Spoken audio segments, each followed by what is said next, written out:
Friends, இது வந்து என்னோடய ஃபேனு. இது ரிப்பேர் ஆகி போச்சு. அதனால் நான் என்ன ப்ராப்ளம்னு பார்த்தீங்கன்னா, இதான் ஏசி ரோட்டார். இதில் வந்து 2 காயில் இருக்கும். இதில் வந்து இந்த எக்ஸ்டர்னல் காயில் வந்து பேர்ன் ஆயிடுச்சு, எங்கேயோ உள்ளே ஷார்ட் ஆயிடுச்சு. அதனால் வந்து இது ரொம்ப ஸ்லோவாக சுற்றிட்டு இருந்தது. ஸோ ஃபஸ்ட்டு நான் வந்து கண்டென்சர் எதாவது ப்ராப்ளம் அப்படின்னு நினச்சிட்டு கண்டென்சர் ஃபஸ்ட் செக் பண்ணி பார்த்தேன். கண்டென்சரில் எதாவது ப்ராப்ளம் இல்லை. அப்புறம் இதை ஓப்பன் பண்ணி பார்த்தேன். கடையில் ஒரு 50 ரூபா கொடுத்தேன். இந்த ஃபுல்லாக ஏசியெல்லாம், இந்த ஏசி மோட்டர் இந்த இது எல்லாத்தையுமே கழட்டி கொடுத்துட்டாங்க. இந்த இதையும் கழட்டி கொடுத்துட்டாங்க.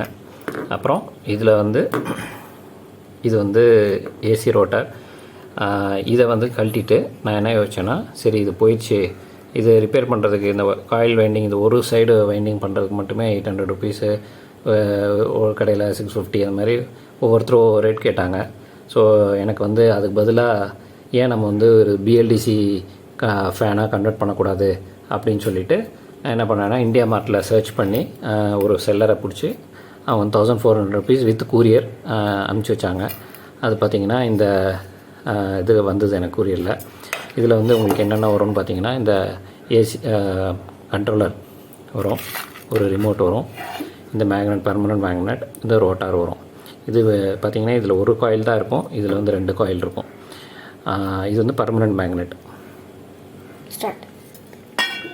இந்த இது பார்த்திங்கன்னா இந்த ரோட்டார் இப்படி இருக்கும். இதை வந்து நான் சும்மா நீங்கள் இதை வந்து எடுத்து இப்படி ஃபிட் பண்ணிங்கனாலே ஃபிட் ஆயிரும். அதுக்கப்புறம் இந்த இதில் வந்து முக்கியமானது வந்து இந்த பெர்மனன்ட் மேக்னெட். இங்கே பார்த்திங்கன்னா மேக்னெட் இருக்கும் குட்டி குட்டியாக. இங்கே வந்து இந்த ப்ரொஜெக்ஷன்ஸ் இருக்கும். இந்த ப்ரொஜெக்ஷன்ஸ் வந்து இது மேலே இப்படி வைக்கணும்.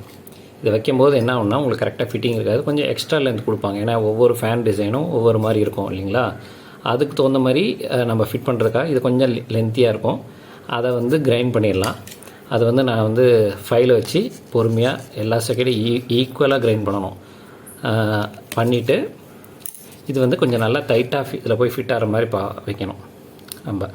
அப்போ தான் இது வந்து இந்த காடி இருக்கும். இந்த காடியில் வந்து பார்த்திங்கன்னா கரெக்டாக உட்காரணும் அது. ஸோ இதில் உங்களுக்கு ஒரு பால் பேரிங் இருக்கும். அதே போல் இந்த இதுலேயும் இந்த ரோட்டாருக்கு உள்ளுக்குள்ளார பால் பேரிங் இருக்கும். இதை நீங்கள் உள்ளே வச்சு ஒரு கட்டை பீஸு வச்சு நீங்கள் அடிக்கணும். சுற்றியில் வச்சு அடிச்சிங்கன்னா இது உள்ளே இறங்கிடும். கொஞ்சம் பொறுமையாக அடிக்கணும், இல்லைன்னா இதெல்லாம் கிராக் ஆகிரும். அதனால் கொஞ்சம் மெல்ல தட்டணும். அதே சமயத்தில் இது பேரிங்கும் டேமேஜ் ஆகாமல் பொறுமையாக உள்ளே சொருகணும். அப்புறம் இதை எடுத்து பெர்மனன்ட் மேக்னெட்டு இது உள்ளே வச்சிங்கன்னா அப்படி லாக் ஆகிரும். இது பாருங்கள், நான் கிரைண்ட் பண்ணிவிட்டு இதை வந்து ஃபிட் பண்ணுறேன். வச்சு லேசாக அமுக்கணும். இங்கே நான் இதை தூக்கிட்டுருக்கு, அமுக்குனிங்கன்னா உட்காந்துரும். இப்போ டைட்டாக உட்காந்துருச்சு. இப்போ நீங்கள் முக்கியமாக நீங்கள் என்ன செக் பண்ணணுன்னா, இது மாட்டினதுக்கப்புறம் இதை வந்து நீங்கள் சுற்றி பார்க்கணும். சுற்றினா இந்த கேப் வந்து ஈக்குவலாக இருக்கணும், இங்கேயும். இது ஒரு பக்கம் ஜாஸ்தி ஒரு பக்கம் இருந்ததுன்னா அன்னிவனாக சுற்றும், அப்போ வாப்ளிங் இருக்கும். அதனால் இதை மட்டும் இந்த ஈக்குவல் டிஸ்டன்ஸ் இருக்கிற மாதிரி பார்த்துக்கோங்க. ஃப்ரீயாக சுற்றி விட்டிங்கன்னா ஃப்ரீயாக சுற்றணும். அப்போ இது வந்து ஒர்க் ஆகுதுன்னு அர்த்தம். இதுதான் செக்கு.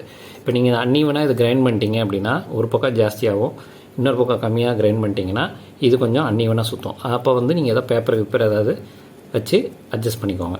இது சென்டர் பண்ணிக்கோங்க. இந்த இடத்துல ஏதாவது ஒரு சின்ன பேப்பரோ பிட்டோ அட்டையோ ஏதோ ஒன்று வச்சு அட்ஜஸ்ட் பண்ணி சென்டர் பண்ணிக்கோங்க. ஸோ தட் இந்த கேப் வந்து ஈக்குவலாக இருக்கணும் எல்லா பக்கம். அப்போ தான் அது ஃப்ரீயாக சுற்றும்.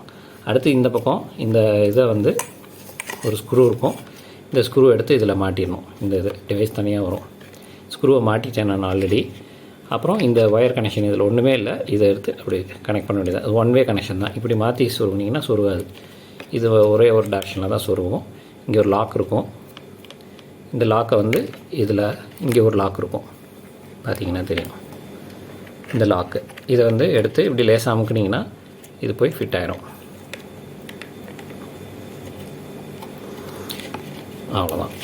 ஃபிட் பண்ணிவிட்டு இது ஏசி சர்க்யூட்டு. இது ஏசி ஒயர் கனெக்ஷன் கொடுக்க வேண்டியது தான். இவங்க எக்ஸ்ட்ரா டிசி அவுட்புட் கொடுத்துருக்குறாங்க, 12 வோல்ட் டிசி. பட் இதை வந்து நீங்கள் இக்னோர் பண்ணிக்கலாம். இது தேவையில்லை நமக்கு. இது உள்ளே வச்சுட்டு மூடியை போட்டு ஒரு செலோ டேப் வச்சு ஒட்டிடுங்க. டிரான்ஸ்பரண்ட் செலோ டேப் வச்சு ஒட்டிடுங்க. ஒட்டிட்டு நம்ம இப்போ ஆன் பண்ணி பார்க்கலாம். இப்போ இதை நான் வந்து மூடி போட்டேன். மூடி போட்டு செக் பண்ணி பார்த்தலாம். இதை நான் வந்து சும்மா இப்போ தூக்கி பார்க்குறேன். இதை நான் வந்து இன்னும் செக் பண்ணல. இந்த மூடியை நான் வந்து இன்னும் மாட்டலை. ஏன்னா இது கடைசியாக மாட்டிக்கலாம். இது வந்து அந்த ஃபேன் மாதிரி ஏசி ரோட்டார் மாதிரி 2 போட்டால் தான் சுற்றுங்கிற மாதிரி கிடையாது.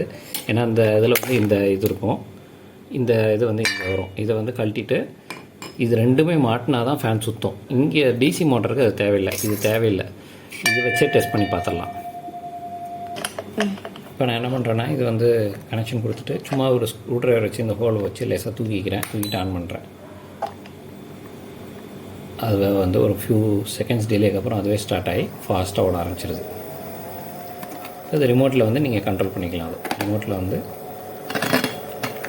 1 2 ப்ரெஸ் பண்ணிங்கன்னா ஸ்பீடு கம்மியாகும். அதுதான், இட்ஸ் ஒர்க்கிங் ஃபைன். இப்போ இது வந்து எனக்கு என்னாச்சுன்னா 1400 ருபீஸ்க்கு ஆச்சு இது வாங்கினது வித் கூரியர். இனி நான் இது வந்து எல்லாத்தையும் ஃபிட் பண்ணிடுவேன். ஃபிட் பண்ணிவிட்டு உங்களுக்கு காட்டுறேன் நான் சீலிங்கில் மாட்டினதுக்கப்புறம். இதை எனக்கு செய்கிறதுக்கே டோட்டலாக வந்து 1/2 hour தான் ஆச்சு.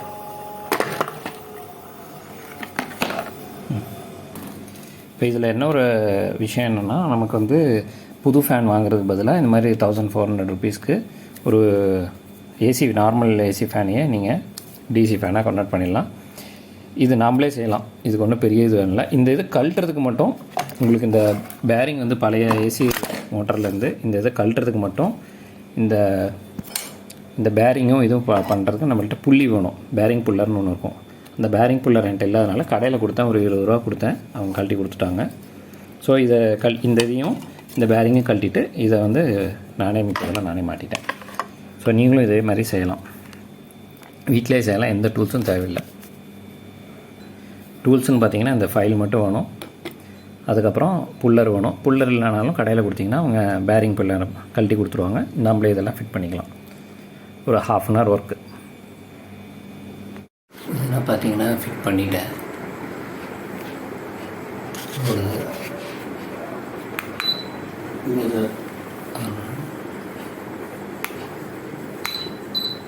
ஸ்பீடா மாட்டிட்டியா? ஸ்பீடு 2 வைக்கிறேன், 6 வைக்கிறேன், ஃபுல் ஸ்பீடில் ஓடுது. இது காயில் 3 அமுக்கிறேன், காயில் வைண்டு இந்த பண்ணிக்கலாம்.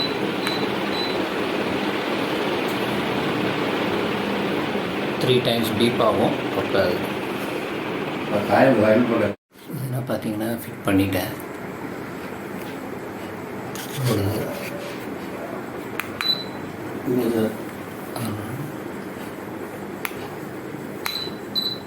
ஸ்பீடா மாட்டிட்டியா? ஸ்பீடு 2 வைக்கிறேன், 6 வைக்கிறேன், ஃபுல் ஸ்பீடில் ஓடுது. இது காயில் 3 அமுக்கிறேன், காயில் வைண்டு இந்த பண்ணிக்கலாம்.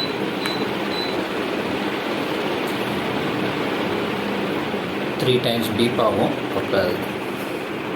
காயில் வைண்டு போட முக்கியமாக வந்து நீங்கள் டிசி ஃபேன் போடும்போது இந்த ரெகுலேட்டர் வந்து கழட்டி விட்றணும்.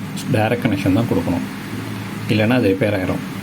அது வந்து முக்கியமான பாயிண்ட்டு. ஸ்ட்ரைட் கனெக்ஷன் தான் பண்ணணும்.